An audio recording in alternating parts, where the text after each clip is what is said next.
Well, first of all, it's very humbling to be a part of the Mission First project, and you know, I just have to say, it's we all come in the military, and we all come to West Point different reasons. It usually boils down to service to a cause greater than yourself. But for me, you know, coming here, I was just struck, recruited by Coach K, and that hadn't even thought about the military. And then, you know, to come here and really understand what selfless service means, it becomes a calling. So then I think the very appropriate Mission First, the name, tried to live and embody what you learn while you're here. Yeah, well, there's no doubt I still use lessons I learned in sports, and in particular on the basketball court. I always say West Point's the best leadership institution in the world, no question about it.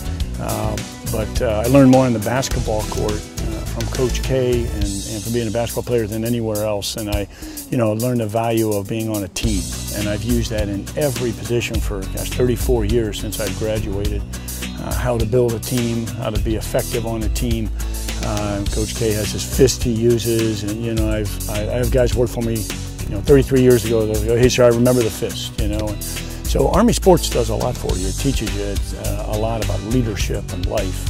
I keep really close ties at West Point. I taught here for 4 years after I graduated, which was a tremendous experience. My oldest daughter, when I taught here, was in elementary school. She's now teaching here in the phys ed department.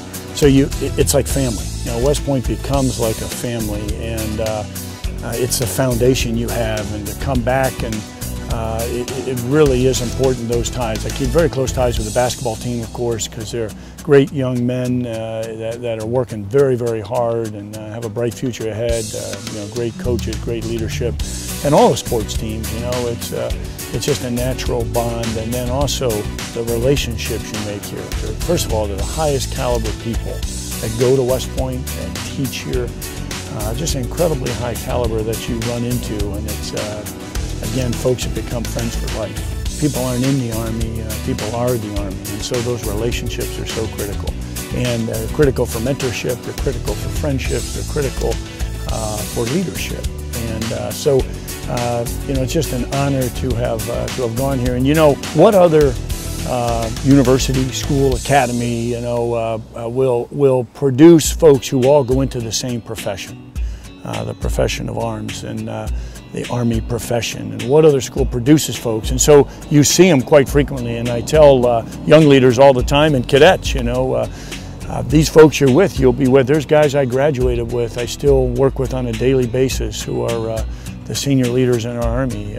Our Vice Chief of Staff at the Army, Dan Allen, my classmate, Joe Anderson, Lieutenant General Joe Anderson, my classmate, Lieutenant General Jim McConnell, my class, on and on and on. And you work with these guys constantly, and it's an honor to serve with them. But you all learn selfless service, and I just really want to emphasize that again, is that's something that draws you to West Point and to Army sports. And when you look at Army West Point and the sports, what's different? And I noticed even way back when I was recruited to other schools, many other schools, it was like a business at these schools. It's family, and it's you start to learn, and it grows your entire career. The greatest joy in life of serving someone who can never repay you, and selfless service to others is where you get your satisfaction.